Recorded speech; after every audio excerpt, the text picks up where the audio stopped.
These creatures provide a window into the world we have lost. If Yetis, Sasquatches, or Yovis are real, they are incredibly good at ghosting us. They're sort of soft win for Yeti enthusiasts.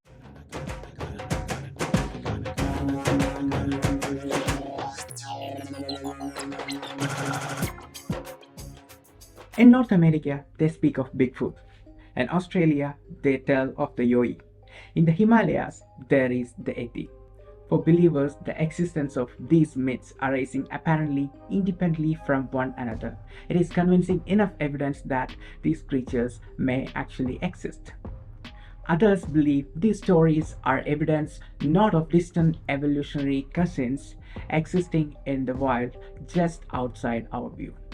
Even in our distant historical past, we had become separated from our natural existence. These creatures provide a window into the world we have lost. In 1951, a British explorer named Eric Shipton looking for an alternative route up Mount Everest, and he found a footprint that appeared to be hominoid. He took a picture, and the mystery of Yeti, a Sherpa wait for a wild man, cast spell all over the world. Daniel Taylor, author of Yeti, The Ecology of a Mystery, has been searching for signs of this abominable snowman in the high Himalayas since he was a child. Talking from his home in West Virginia, Taylor explains what he thinks made that human-like footprint. How his search eventually led to the creation of a national park. And why, in an age where we have become disconnected from nature, we have deep need to believe in mysteries. The key evidence for the existence of Yeti was the photo of a footprint taken by British explorer Eric Shipton. A photograph was taken on the Menlang Glacier west of Mount Everest on the Nepal-Tibet border. Shipton and Michael Watt were searching for an alternative Everest route when they came across the prints. Shipton was one of the most highly respected Everest explorers ever. So if he is bringing back a print, it is a real point. Nobody ever questioned that. But what is it? What was captivating about the prints was that they are really sharp. The snow was hard, so the photo took like a sort of plaster of Paris cast. The second feature was that the prints look like a human footprint, but with a thumb. So you get this primate-like feeling, but hominoid at the same time. Its enormous size, 13 inches, also suggests a magnificent hominoid, a King Kong type of image. And the media grabbed it. Numerous expeditions were sent out in search of the Yeti. The most important one was the Daily Mail one in 1954. That is when Yeti fever took off. Though the name for the Yeti was given as the abominable snowman, the American oilman Tom Slick mounted several expeditions. One of them had 500 porters, and he spent approximately 6 months in the field. They even took along bloodhounds to track the scent. The World Book Encyclopedia then got captivated by the Yeti and approached Edmund Hillary. He had been somewhat of a believer in the 1950s, but he said, we shouldn't go just Yeti searching. We should study how people live at high altitude. So they built a house at 19,000 feet and did a bunch of experiments on how humans acclimatize.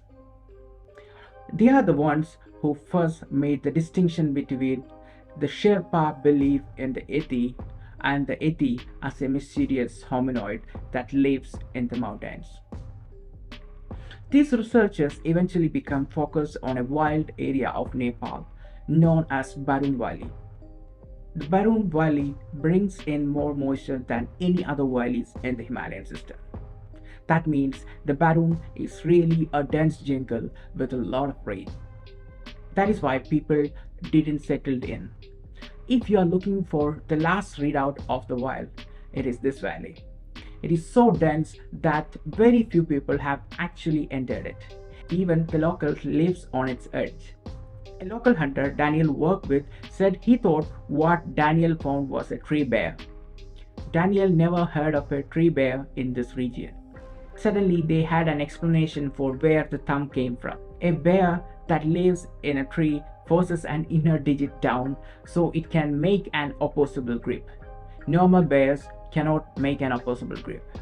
But if you are spending a lot of time in the tree, you train that one thumb to grab a branch or break a bamboo. So he spent 2 years trying to figure out whether it was a species, a subspecies, or a juvenile bear. DNA analysis became a powerful new tool in search of the Yeti. A professor from Oxford makes a global call for all Yeti artifacts: hair, fingernails, bones, fragments, and he gets many artifacts, mostly bits of bear or sheep. He then does DNA analysis and finds that 2 appear to be bear-like, but can't be explained by any known animal. The closest DNA connection is the polar bear, but with mysterious DNA sequences. After he publishes his research, the Yeti myth gets reactivated worldwide. A couple of doctoral students then decides to check his DNA sequencing. They show that he made a mistake and that rather than proposing a new animal, it is the incomplete sequence of a known animal. Once again concluded that all the samples were indeed from ursids, but none of them were polar bear hybrids. We found they belong to Himalayan, Tibetan, Eurasian brown bears and Asian black bears. If Yetis, Sasquatches or Yois are real, they are incredibly good at ghosting us. Of course, it isn't uncommon for animal species to hide outside the boundaries of ordinary human traffic. It is more uncommon, however, for a large species to elude our grasp for centuries, especially when so many people are looking. All of this demands an answer to the question, what is going on? Perhaps the most exciting bit of potential evidence comes in the form of purported mummified Yeti finger purloined from a monastery in Nepal in the 1950s. The story of the finger's origins and subsequent travels is the sort of thing movies are made of. It was taken from a monastery by an American explorer and replaced by a human finger, like Indiana Jones dropping a bag of sand in place of a golden idol. They happen to have on their person given to them by a scientist. The mythical digit was smuggled out of India with the help of actor James Stewart. Yes, the star of such films as Vertigo and The Philadelphia Story. Once out of the country, Stewart hid the finger in his wife's lingerie case. It eventually made its way to the Royal College of Surgeons in London, where it sat for decades. During a cataloguing, however, it was rediscovered and analyzed as was surely the original intention. The results indicated it was a human finger, which in retrospect makes the original swap equitable. A finger for a finger, just as Moses would have wanted it. In 2007, Josh Gates, host of the TV series Destination Truth, claimed that he found 3 mysterious footprints. One print that measured about 13 inches.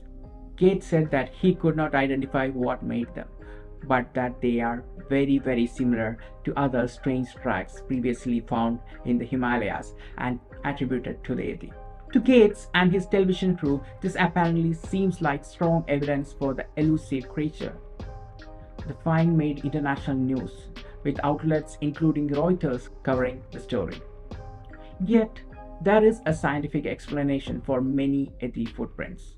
Tracks in snow can be very difficult to interpret correctly, definitely because of the unstable nature of the medium in which they are found. Snow physically changes as the temperature varies and as sunlight hits it. This has several effects on the impression. Sometimes it often makes the tracks of ordinary animals seem both larger and misshapen. As sunlight strikes the impression from different angles, thus a bear track made at night but found the next afternoon has been exposed to the morning sun and might change into a mysterious track. Much like the one Gates and his crew claimed to have found.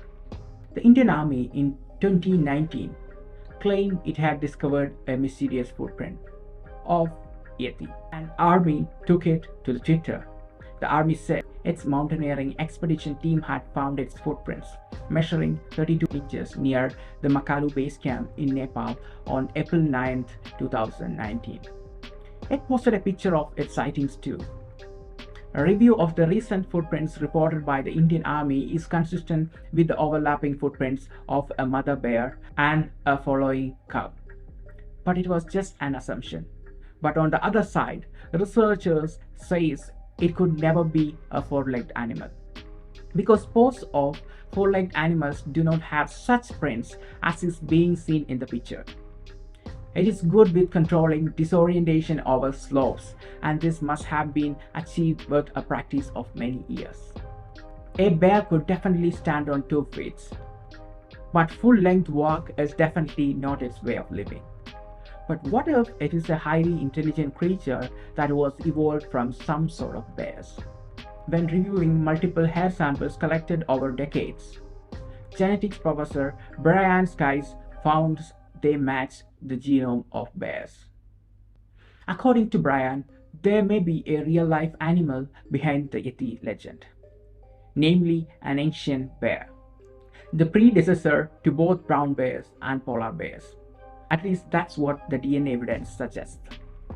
Tested hairs came back with 100% match to an ancient bear dating back to 40,000 to 120,000 years ago.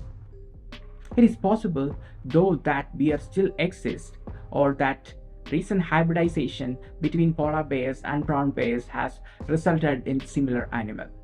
If such an animal exists, it might exhibit behaviors we have never seen before, and could account for sightings, footprints, and hair samples that have fed and continue to feed the Yeti legend. If this conclusion bears out, it amounts to a sort of soft win for Yeti enthusiasts. In an autobiography, Apprentice to Himalayan Master by Sri M., an Indian yogi, spiritual guide, social reformer, and educationist, told an incident happened to him in Himalayas. The author felt really sick with fever. His temperature was very high. He thought he was going to die. Suddenly, a big furry being entered the tent. He referred to smells as that of a furry animal like dog. It pushed a herb into the author's mouth.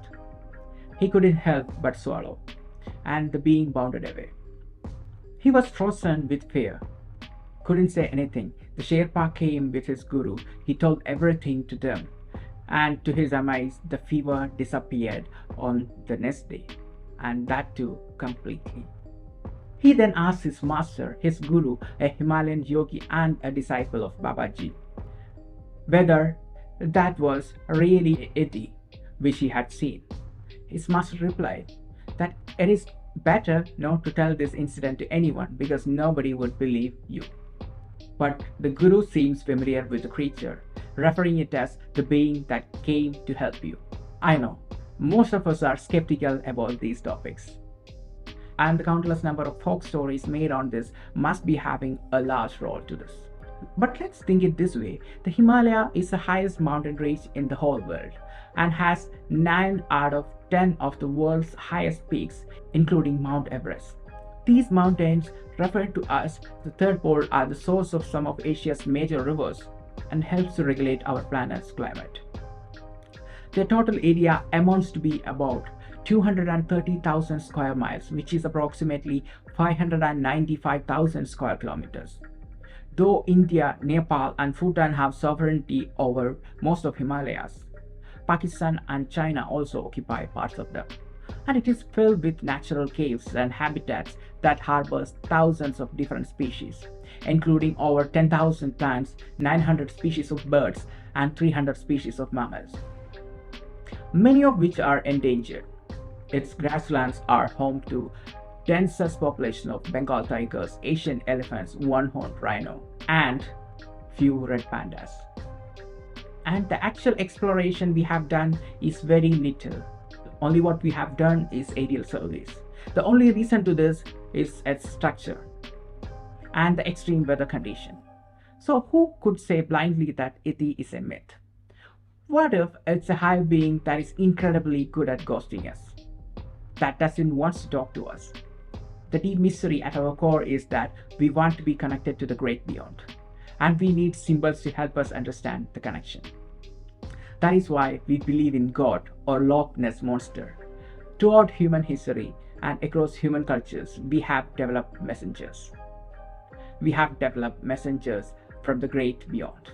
Ultimately, that could be what the Yeti is.